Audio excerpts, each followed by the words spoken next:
Mark, welcome to the show.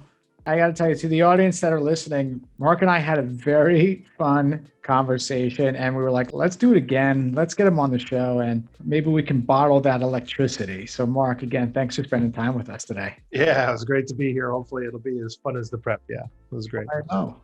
We always start with empathy, and I want to change up the setup on this empathy because a lot of the times we talk about empathy during the pandemic. That is something that we all can relate to. But I'm going to up it a little bit because Mark is a fellow founder, two-time founder, like myself. And being a founder, there's a lot of pressure, whether it be hiring, fundraising, customer service. And you probably learned how to be patient and empathetic. So I wonder, can we almost combine these two things that happen in your life, these big moments of being a founder and understanding empathy, humility? Now, years later, pandemic. Again, humility, patience, agile. Take what you're doing, throw it out the window, try something again.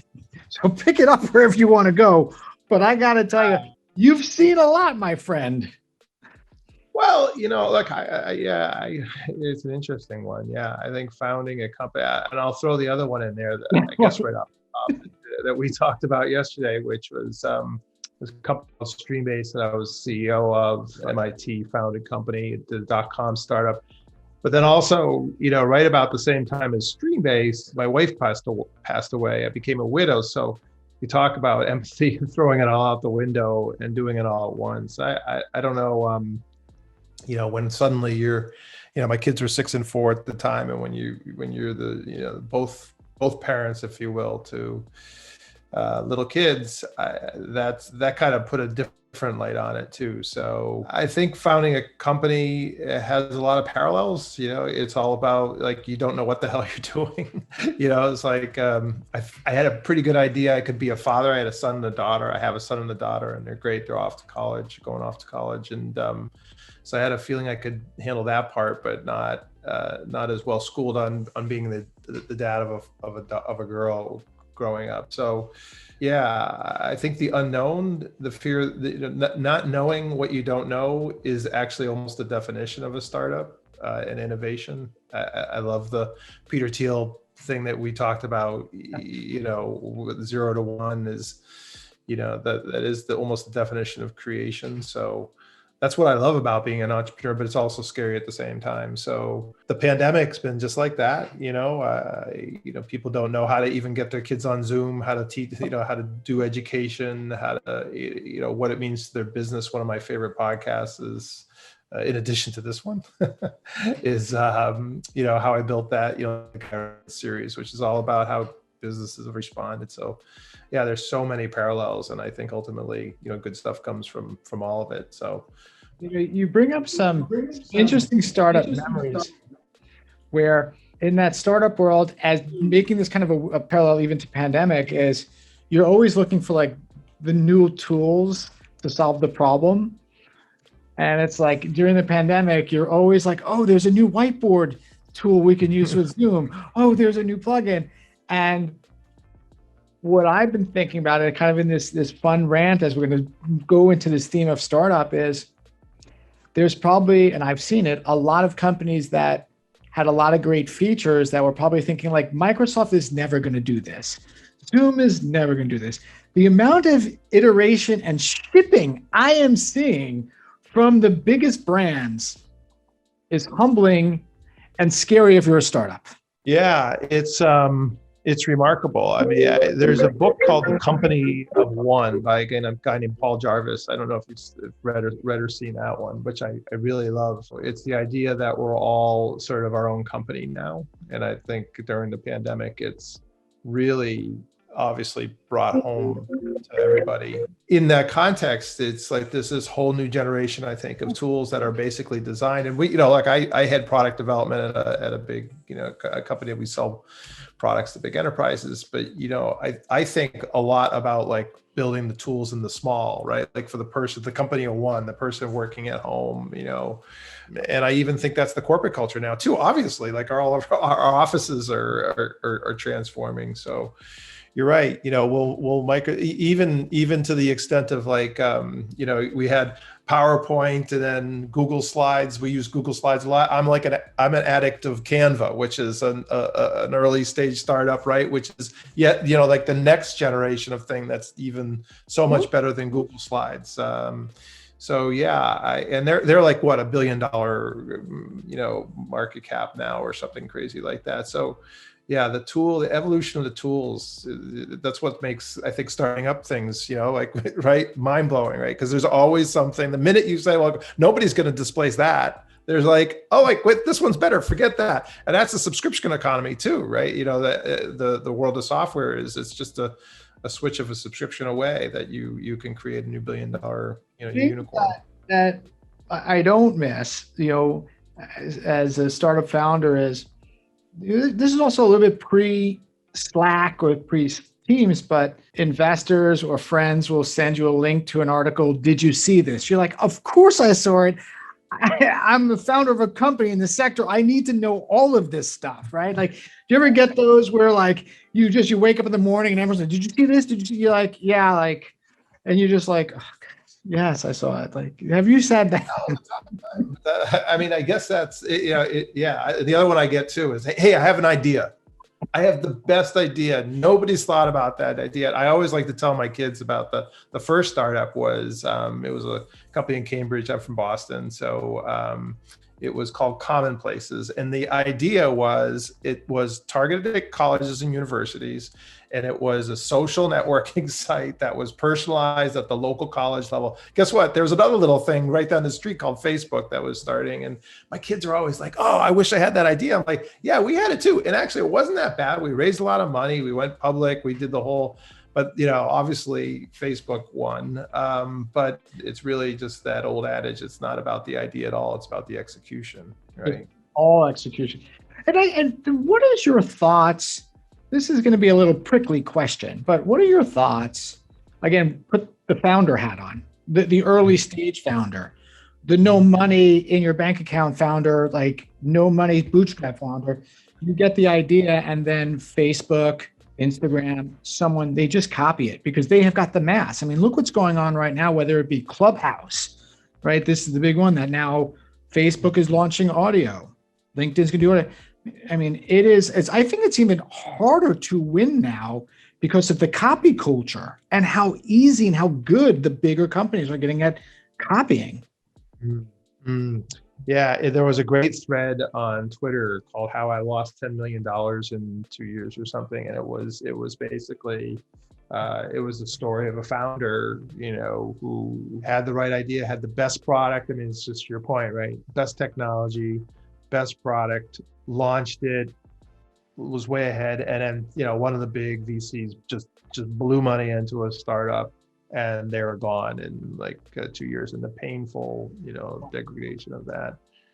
That it's funny too, because I've gone from I've sat on both sides. Right now I'm at a big $1 billion company, so I see the startups too. So there's also no perfection in being at the big company, with that, Steve, because I think it all always, one of the things that's remarkable about some of those companies you mentioned, Google's probably the best example, is how they've managed to, spawn innovation within the big company, right? Which takes a particular kind of culture, I think, as well. Yeah.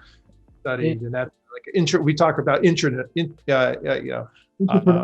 entrepreneurs, right? So entrepreneurs that thrive inside the company, and the culture that you need to make that happen. So yeah, but I love the ones that I mentioned, a couple of them already, the Canvas of the world, or, there's a company called Otter.ai used for transcription services. Otter, yeah, big fan. Yeah. Yeah.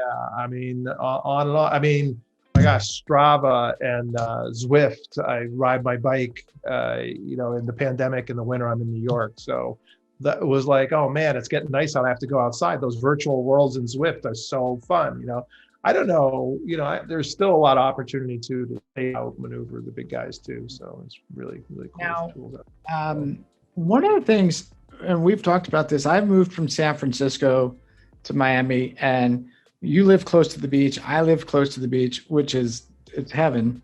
What I've seen also in Florida, and we've also talked about mentoring. So I want to talk about some mentoring as well. Is when I get in Florida, I haven't been here that long. I have an idea. So someone's like, "Oh, this guy's from California. Tell me your idea." So what I've noticed about the ideas I'm seeing here is what they think is big is small. Like, oh, we can get, 10,000 people using this. And I'm like, 10,000. Yes, it's a number. I want you to get there. I don't think you're fundable. That's the whole market. And are you seeing that when someone asks you an idea and sometimes it's a feature, or what they think is big, you're trying to explain to them like the valley or how people think of big, you're off by factors. It's such a great question. And I do think that, I think that's what makes cultures like Silicon Valley, or even, where I am in New York, it's really been a great one. And Boston is awesome too, right? Where it's almost ingrained in you to think, you almost expect big, not think big, but it's the way you don't even approach a problem unless it's got that massive market. So, but you're right, it's a way of thinking. And I think that's why I really have so much faith still in the United States and innovation, right? Because we do fundamentally, we might think too big, right? Out of the box, right? You just kind of, it's the way of thinking. So, that said, the other cool thing about being, starting a company is sometimes you don't know the market's going to be that big until you find it. It's like fundamentally you're finding the market. So, that's kind of the splunking that's interesting about doing a startup. I mean, I've had some that, that you stop because you realize that there aren't that many people. You think it's a great idea, but there aren't, the billion people that agree with you. So that's, again, I guess. So Mark and I were talking about that great Peter Thiel book, and I'm going to plug the idea that we talked about. Peter Thiel's book is 0 to 1, and Mark and I were talking about my idea of -1 to 0. It's just getting to 0 is a milestone. I will take 0.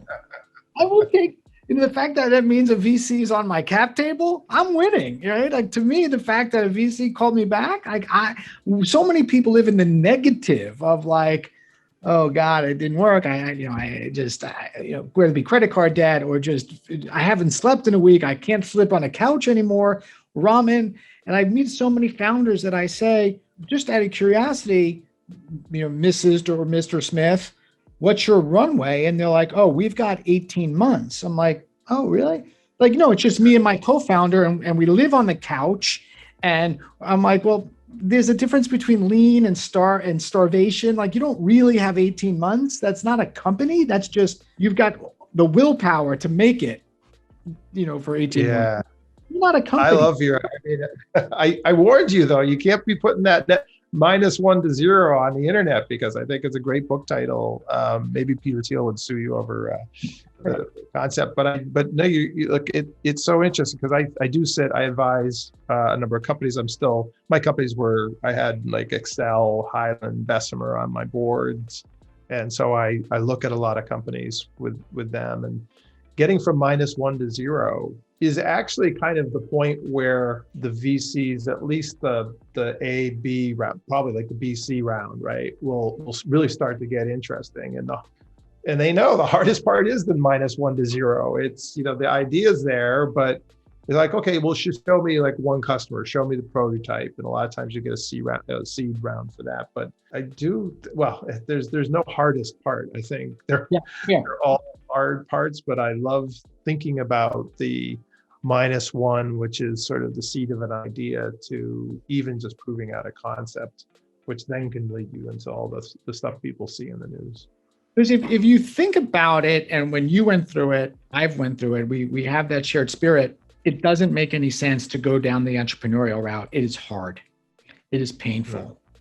So if you ever took the moment to stop, you wouldn't do it. So you better believe in that. And God willing, don't bet your life on a feature. That's the other thing. Don't bet your life on making one little thing better. It's just too hard. It's a long road. Yep. No, there's no doubt. I think in the intrapreneuring book that I was mentioning before, it talked a lot. One of the reasons I liked it was it talked about like sort of the mindset, like characterized it. There's this table that had all these factors, and it talked about people that stick with the idea, they tended to, they have a different way of thinking about work, right? They look, traditional managers look at like the work function as something that's nurturing. Entrepreneurs look at it as something is that they need to game or work against or work around, right? Entrepreneurs tend to have like a bit of a stormy relationship with their parents, good, but stormy, right? Whereas, traditional managers are more maybe the, people that were comfortable in the family construct. You bring up something. I want to ask one more question, then I want to talk to you about you and the mentoring. But you bring up a question because you have two kids, a boy and a girl, and this is an entrepreneurial question that I think about definitely during COVID, that I reflect on. And sometimes I feel like I'm jealous, and sometimes I think I'm lucky, right? So I never had, when I was growing up, the belief that I want to be a lawyer, I want to be a doctor. And sometimes I am jealous that those kids kind of knew very early on what I want to be. Yeah, that's a great question. I'm like not jealous. I'm like, thank God that's not me, right? Because we're entrepreneurs. There's an idea. So like, it's a weird. I don't know how I want to phrase this question, but as someone who's a founder and a parent, do you look at it? Hey, man, if these people know what they're going to be a vet. They're going to be like, are they lucky or are they cursed in a weird way? I think both. If you have the mindset of, I watch the kids really closely, and in fact, my son and I talk about this a lot, because I told him, I have one friend that we were on the beach one day, and she said, I don't think college is so expensive. I don't think any kid should go to school unless they know exactly what they want to be. And I said, that's the worst advice I can possibly imagine, right? Because like for me, it's the opposite, but I think that's our, right? Like we have a different DNA. It's like we love the kind of the exploration. That said, there's a lot of people that look that is the right answer, right? And I'm also jealous of those people, but at the same time, I wouldn't want to be like them because they're right. You're saying they're the same, right? Because I think the diversity is what I have. One friend who says his plan in life was to change careers entirely 7 times. Like I'm talking about, he has a doctorate and then he has also got a law degree, like just changing, then he was an entrepreneur. So, I told the kids, go and figure out what you want to do. My son got interested in neuroscience, right? So he's at college, so he's studying neuroscience. Like, well, what kind of job should I have? I'm like, I have no idea. I Googled, and there's like 1,500 jobs in the field of neuroscience. It's like, go, I don't know. Don't ask me. Go figure it out. I know he doesn't want to be a surgeon, but other than that, who knows? So yeah, I think that's one of the, there is the statistic, which is well cited, that 60% of the jobs our kids will have don't exist yet.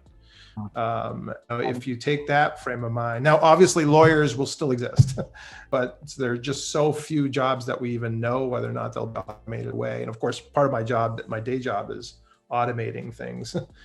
So I see it firsthand, but I think that's the way I would think about it. And I want to then set you up for the next question. For the people that you mentor, and let's talk about the mentor, how many of the kids, the children, the young adults do you mentor know what they want to be? Or are you mentoring them to give them career advice, interpersonal skill advice?